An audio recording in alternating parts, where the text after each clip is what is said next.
Hello, everyone. So I'm back today. This camera's terrible right now. It's okay. We move on. I'm back today, and I'm here to talk about the Fantastic Four. Now, this hurts me because I don't want to do this, but I do believe that Marvel has made potentially one of the biggest mistakes that they have ever made, especially when it comes to the casting of the Fantastic Four.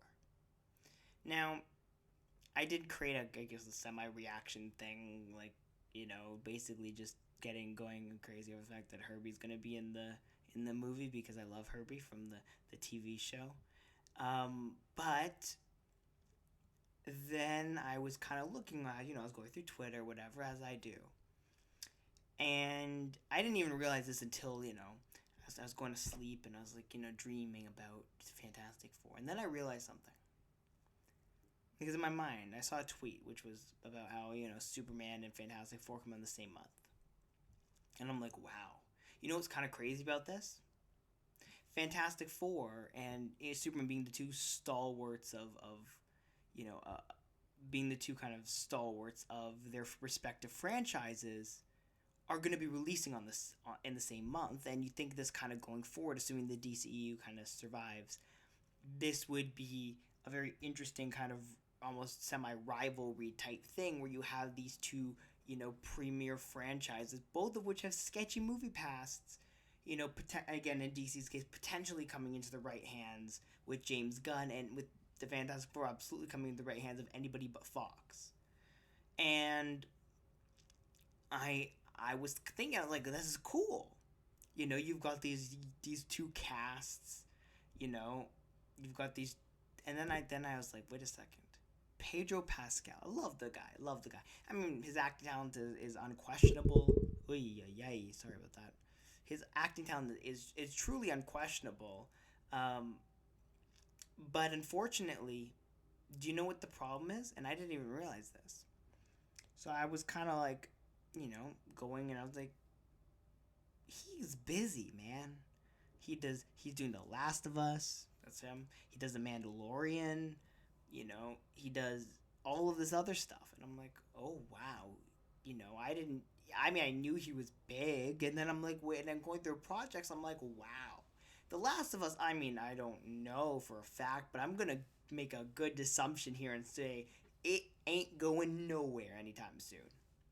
The Mandalorian might be going somewhere sometime soon, but at least not for the next, 3-4 years, right? And I'm assuming that, and then I think about what Bob Iger said, where he's like, we want the franchises to kind of, we want Marvel to kind of focus on a few of the very successful franchises. I have no doubt in my mind Fantastic Four will be that.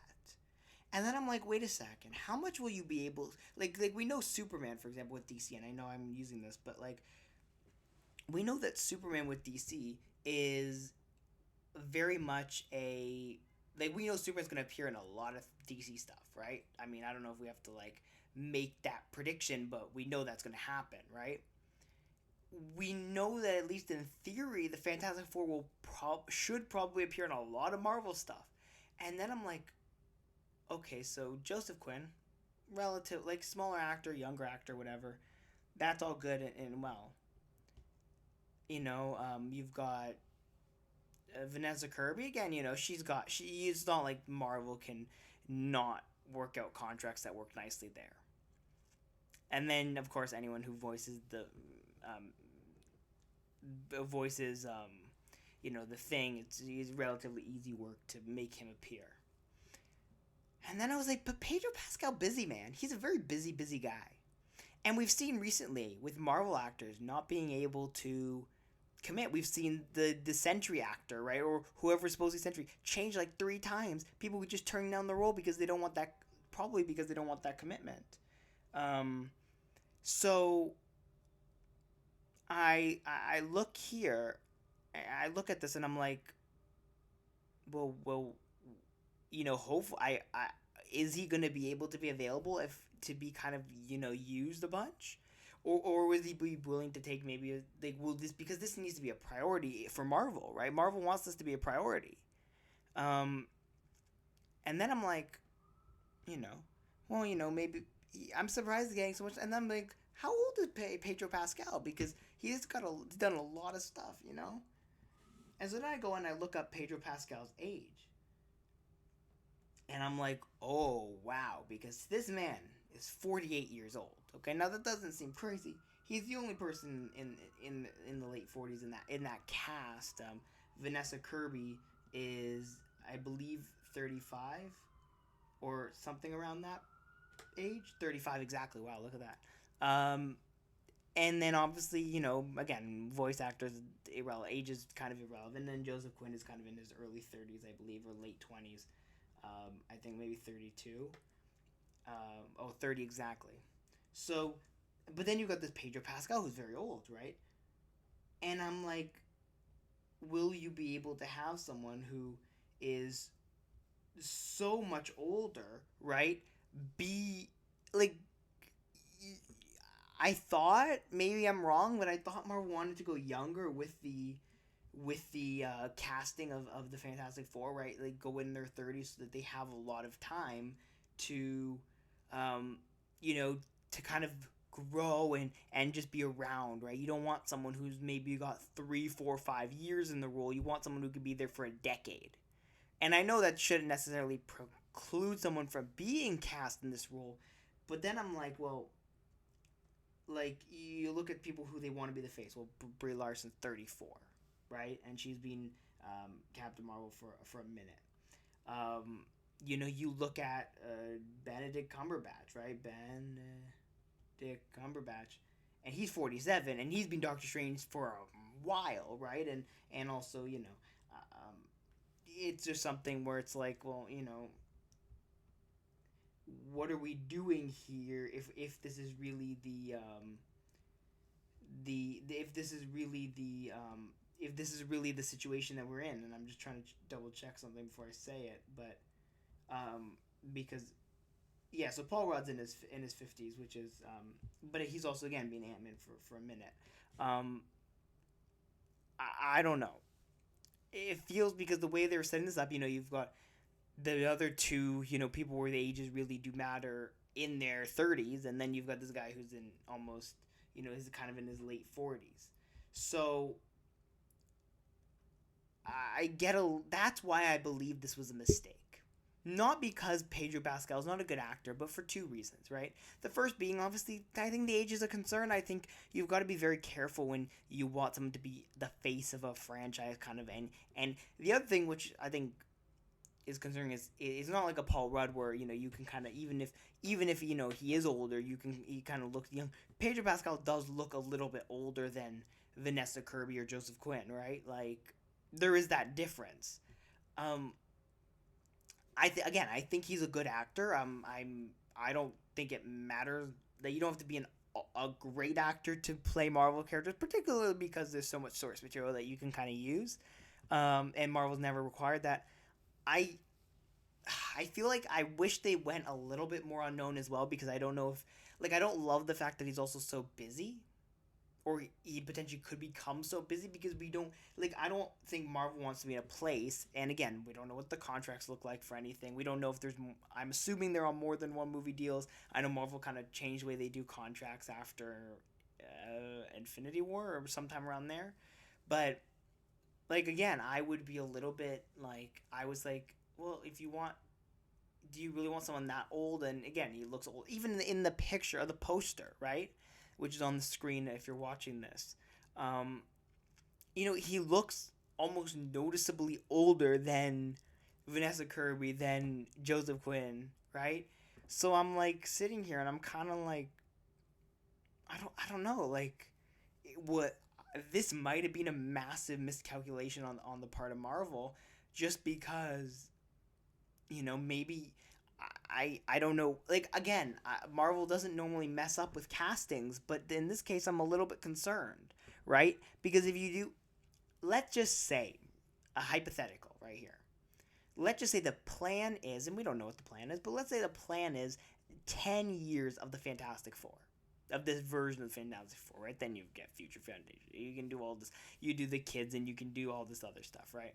But let's say this version of these four, you want them to be around for 10 years, right? Will Pedro Pascal beyond the age thing right now. Will Pedro Pascal be able to show up in like 4 or 5 or 6 movies, maybe a few TV shows as the face of the Fantastic Four, right? When and I'm just gonna go to his IMDb right now just to see what he's doing.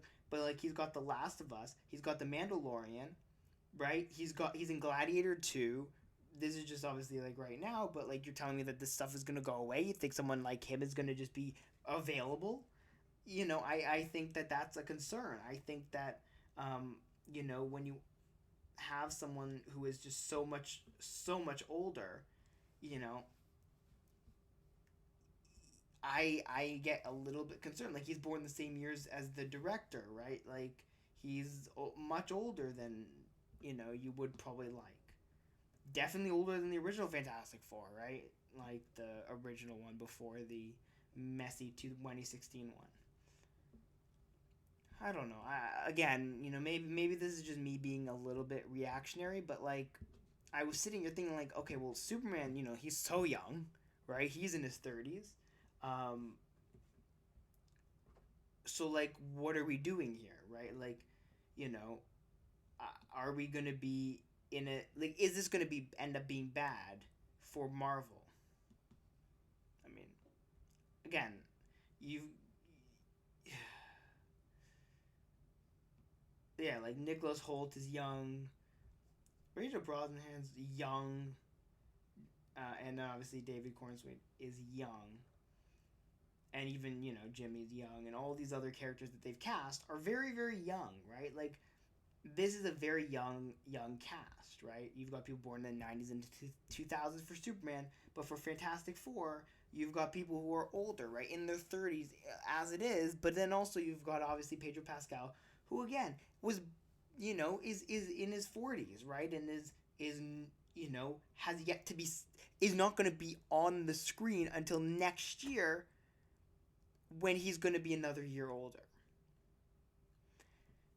So I mean, again, is it a deal breaker that he's going to be bad in this movie? No. Do I love the fact that that Mr. Fantastic is by the time the movie comes out will be 49/50 years old, because he's born in April and the movie comes out in I think May or June, which means this April he'll be 49 and next April he will be 50, so he will be 50 before the movie comes out. Do I love that? Not really. Gonna be honest with you, I don't love the fact that we got that Mr. Fantastic's gonna be 50 years old before the movie comes out. I don't like. Is he gonna be like? Is he gonna fit within that? And will he be able to do that stuff? Because again, he's busy as well. Like that's another aspect of this. I think this was a poor choice for casting, not because he's a bad actor, but more just because of what Marvel demands from their actors. And when you have the MCU construct as it is, and where you do want to kind of put a big emphasis on these guys, this family, right? The first family of Marvel, one of the storied franchises in Marvel, where you're just like, this is the gold standard, right? This is the original, right? They're up there with Spider-Man, except the difference is they have full rights to them, right? You've got the X-Men, right? You got X-Men, starting to come out, and I think that's why they're also going to probably go younger there, although there's some questions about what, like, out again with the people who are actually going to be acting, and voice actors again are very different. You can have voice actors who continue to do their stuff well beyond, and it's fine. But when you have an actor, right, there's a physical demand to that. There is a level of like, I do personally love when Marvel goes unknown or goes young. I don't know. I don't love the fact that, first of all, Vanessa Kirby, even, I mean, Joseph Quinn, probably the least of this, and obviously Pedro Pascal, very well known. I think that kind of hurts. I think you see it with, like, for example, Christian Bale, right, in Thor: Love and Thunder. I think that really did hurt that his character, was the fact that he was such a well-known actor, right? Because it's almost like it just feels weird. I don't know. Maybe I'm wrong. Let me know what you think. What do you think? Do you think Pedro Pascal is too old to be Mr. Fantastic? Do you think it's going to affect them? Do you think him being so sought after and so busy is going to impact what Marvel is able to do with him, and how much they're able to kind of use him in other projects, right? To kind of create that, like, to kind of, again, you got to market these guys. And do you like the fact that he's going to be 50 years old by the time he first appears on screen?